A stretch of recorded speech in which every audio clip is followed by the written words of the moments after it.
we're going to play one of these is not like the other, NFC South edition. You ready? Mm-hmm. And I'm going to do this, and I want to couch it here. What did we all say was the Falcons' number one priority heading into the offseason of things they needed to go get? Okay, other than a DeLorean to undo Kirk Cousins. We can't go back in time. Capacity. Right. Pass rush. Pass rush, okay. So I'm going to look around the division right now. Oh, look, Tampa added Hassan Reddick.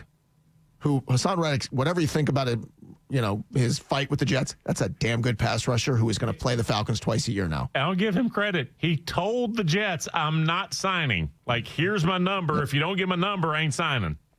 The Saints are bringing back Chase Young on a multi-year deal. Chase Young, again's not great, but he's good. And here he would be our number one pass rusher by far. He produced some last year, too. Carolina will return a healthy Derek Brown and Jadeveon Clowney, which those are two grown men. Clowney has never lived up to what everybody thought, but he has a role in this league that's very valuable, and Derek Brown is unblockable at times. That's 3 of the 4. They also, in Carolina, just paid J.C. Horn, who's one of the best corners in football. And as we sit here at 4:36 on the second day of free agency, the Falcons have added Divine Deablo and kept Mike Hughes. So when, and it's early, I don't want to overreact, it's day 2, there are going to be pass rushers. When do we get around to addressing the number one priority that in some way looks like the rest of the division who just added Hassan Reddick, brought back Chase Young, will bring back Derek Brown and Jadeveon Clowney? When do we get to that? You would think. And I have to assume that's risky.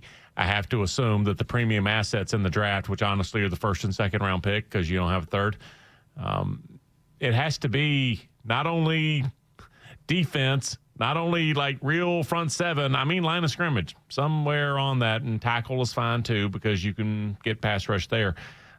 It's your one chance to consistently play good defense in the NFL. It has to start with pass rush, even if you don't hit him. And Mike Smith always talked about moving a quarterback off their spot. I understand what he was saying there, but that's what coaches say when they're not getting sacks necessarily. But the idea is right. Like, it starts and ends defensively, and they haven't addressed it yet, or really even attempted as far as we know. I don't know about that. I don't know who That's what I said, as far as we know. I don't know what calls they made or haven't made, but I'm not in the business of I'm not like Visa. We're not giving credit for. No. I saw somebody on social yesterday was like, Falcons every year have tried to go get something. I'm like, oh, okay. Well, no, hang on. See, I know what it takes to get Hassan Reddick. I saw it. It was 1 year and 14. I know every deal is not available to every team. I understand it. I get it. 1 in 14. It was 1 in 10. It was like I know what all these is because what the figures are because they come out. Falcons didn't try hard enough to find a way. So that's why I said, as far as we know, they haven't really pursued anyone. Correct. Now, will they add something? Yeah, I think they will.